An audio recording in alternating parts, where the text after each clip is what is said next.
Yesterday, a big day for our next guest who does not have to worry about a runoff or any other campaigning anytime soon. Lubbock's new mayor, Dan Pope. Welcome to the show as mayor.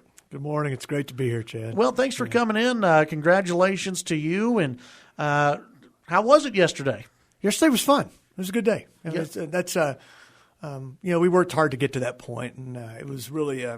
It was, I think, on a couple of levels, it was a good day. We got to honor certainly Councilman Gurlt and Mayor Robertson and for their service, and got to do that. And then Councilman Joy and Councilman Massengale and myself got to take the oath, and we're ready to go to work. So now it's all about getting to work, and you've got a tiny deal coming up with the budget. So congratulations on that.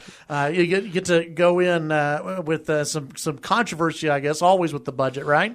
There's always seems to be controversy with the budget. Yeah, I mean, it's that's the old discussion of really needs versus wants, and trying to allocate resources and do it in a real common sense kind of way. But I think it'll be.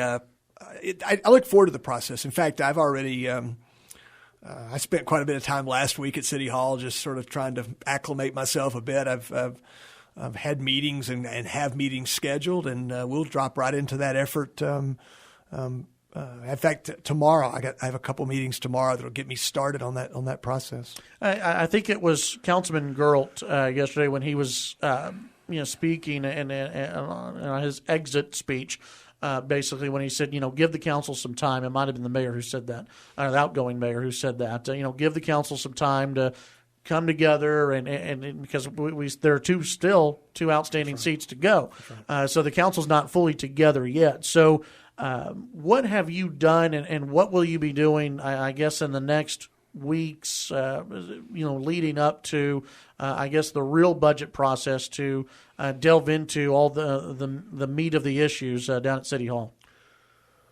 Well, it's a good question. It's interesting. We're still nearly 7 weeks from we are 7 weeks from our first council meeting with our new council. I think as if we go as expected, we'll canvass votes for that runoff election right after the 4th of July.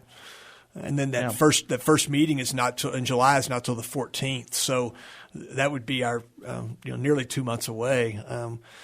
We can't wait 2 months. So we've got to do things now while we're waiting on that. The good news is you've got Councilman Hernandez and Councilman Price that are going to sit in those chairs and continue to serve, and I think you'll see them be involved. There's a number of things, budget, CFO search, city manager search, where we're doing background work, and I think you just have to keep doing that. You start to you do your meetings with probably a work session in there someplace so we can get the budget forefront, because I believe that meeting on the 14th of July is it's one of those that one I had circled. I believe that's when we maybe see the city manager maybe presents his budget that day. I can't recall, but it's a pretty defined timeline, and in fact, it's really some other time we could talk about it. But it's really maybe an argument for why you don't do municipal elections in November, like many cities around the state have. I think it's a much better time to bring in new members. We'll have four new members. But there's a lot of other things that have to happen. As I mentioned to you a minute ago, I just spent the last hour and 15 minutes touring Citizens Tower this morning. So I mean, you've got that. You've got the day in, day out kind of things that go on at City Hall. So I mean, I've had a chance to work with City Attorney and get briefed on what they've got going on. I've spent some time with the acting city manager and have a little more time scheduled with him later this week. But it's not a good idea, and I don't think anybody would advocate that we wait until July before we really get going with a brand new council. Right. We're visiting with Mayor Dan Pope here in studio. You just got done at Citizens Tower. Obviously, Citizens Tower was a huge issue, not only in your campaign, but in every single, it seems, council campaign out there.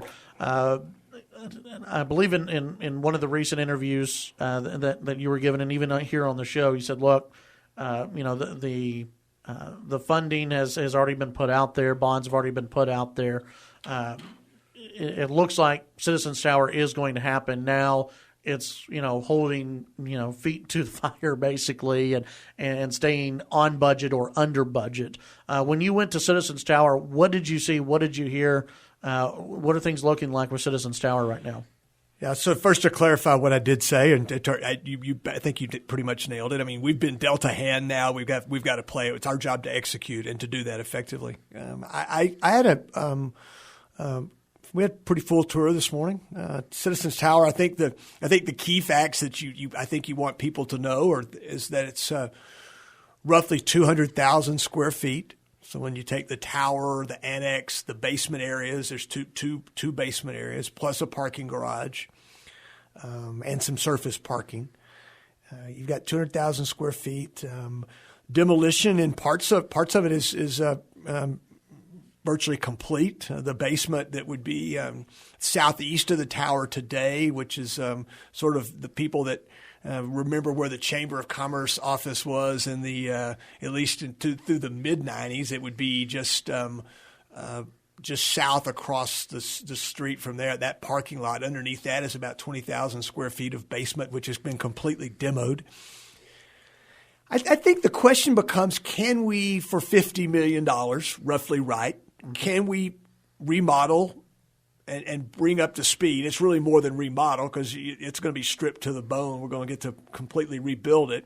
Can you do, for $50 million, can you do 200,000 square feet? I mean, and if you can, then I think it's a good investment. That's a lot of money. That's more than you and I, Chad, would spend if we were building our own home or maybe even our own business. But the standard that we set for public buildings is a bit higher. Mm-hmm. We need to construct something that we at least have 50 years worth of life on. We need to make sure that it's that kind of investment for our citizens. So I think that becomes our challenge, and that's what we were talking about this morning. One of the assistant city managers was there. The facilities guys were with us this morning.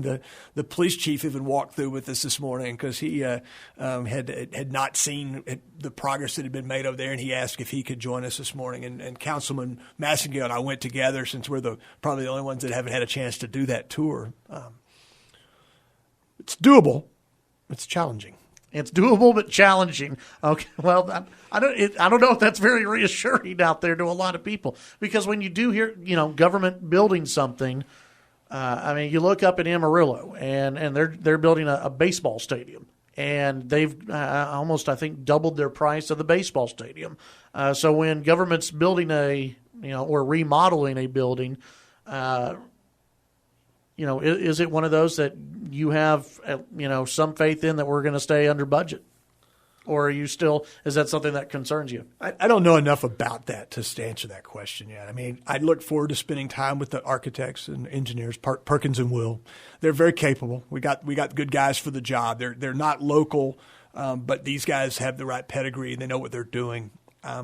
I look forward to spending time with them. They're the ones that are going to have to tell us if we can do that. We before we really embark upon this, we should know if we can do it. It's not one of these type deals that I wouldn't advocate getting started before we know completely the structural integrity of that structure. Okay. I think that's what they're doing now. So as you do the demolition, let's make sure there's not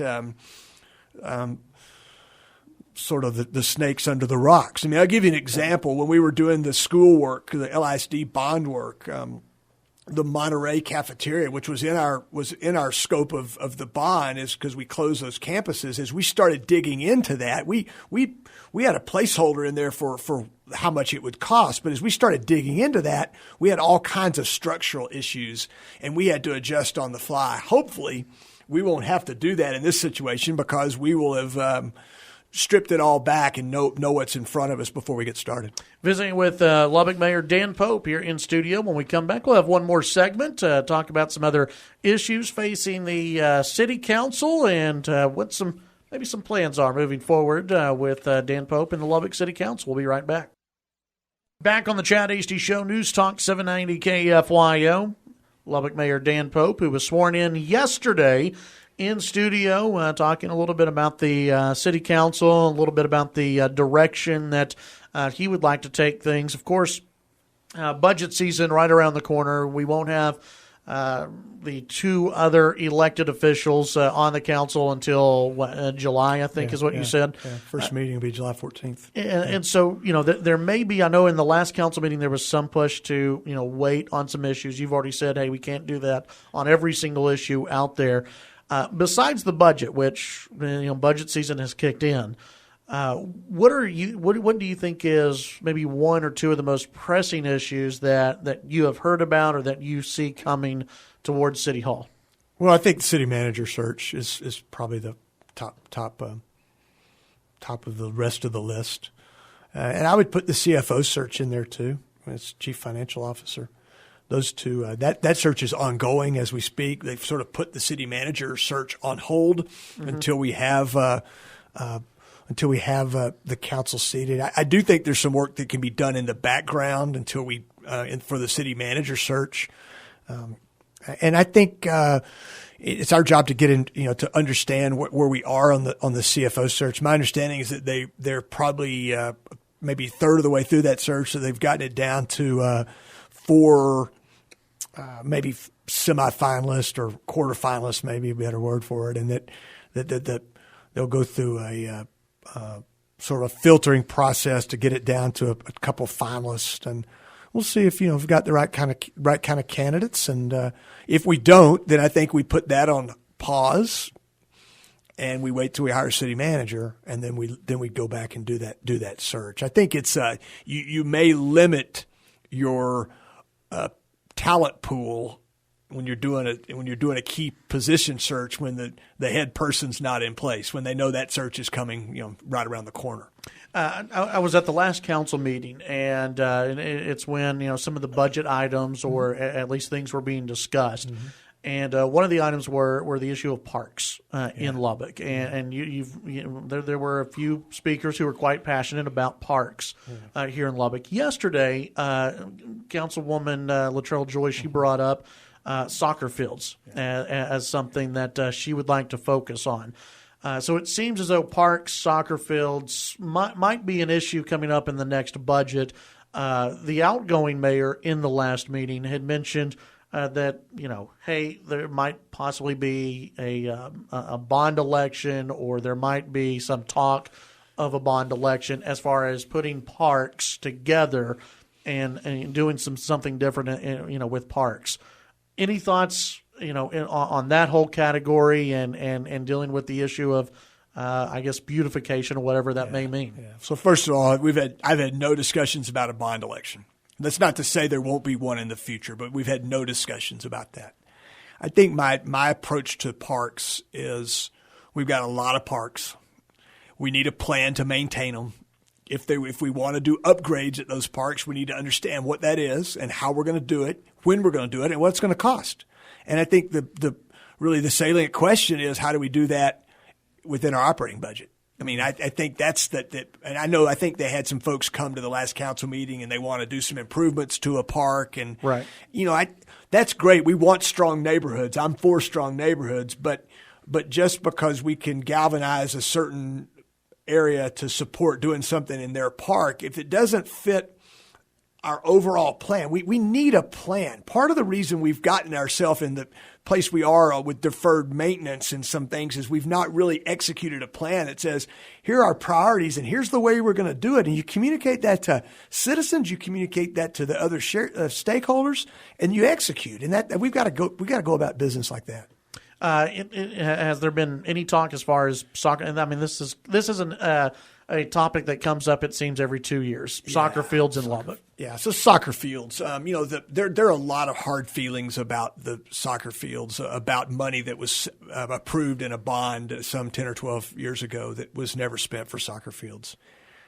Our soccer fields are a travesty. I mean, I'm on the record on that, and I'll be glad to say it again. We need to do better by our kids with the soccer fields.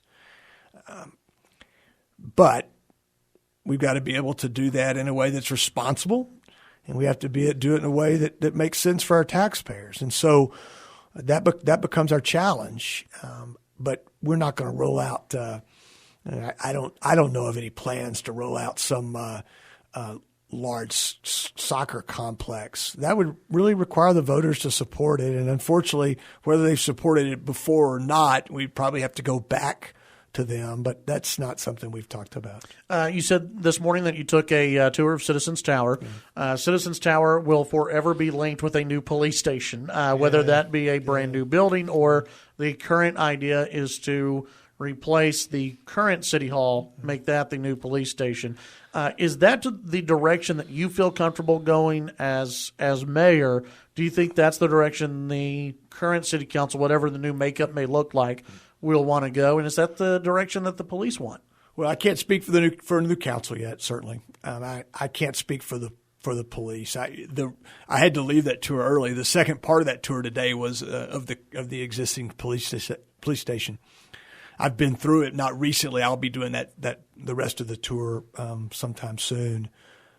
I did talk this morning to the chief and to Assistant City Manager Yearwood, and to suggest that sooner rather than later, I'd like to sit down and understand the planning effort around moving the police station to what today we think of as City Hall. I mean, we've talked about it before, Chad, right here. It's a 70-year-old building. It was built after World War II, and it's, as Sears and Roebuck. And, if you're going to make those kind of investments in what would be closer to 75 by the time we could get the police moved in there, you really have to feel confident that something's going to serve us for 50 years. And, I need to be convinced of that.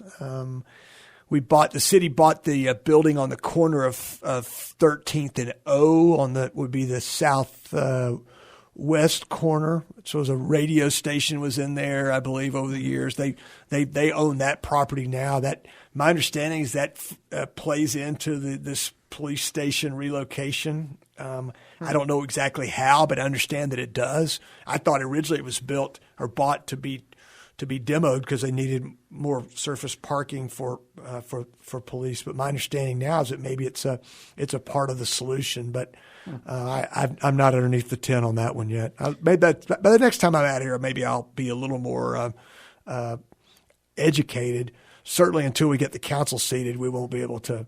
But I do think most importantly right now is that we need to have our efforts focused on Citizens Tower. That's where we've sold the bonds. That's where the money's out there. That's where we've got to execute effectively. Lubbock Mayor Dan Pope, congratulations once again. Thanks for coming on the show, and I'm sure we'll be visiting with you quite a bit throughout your time as mayor. Thanks, Chad. Always good to be here.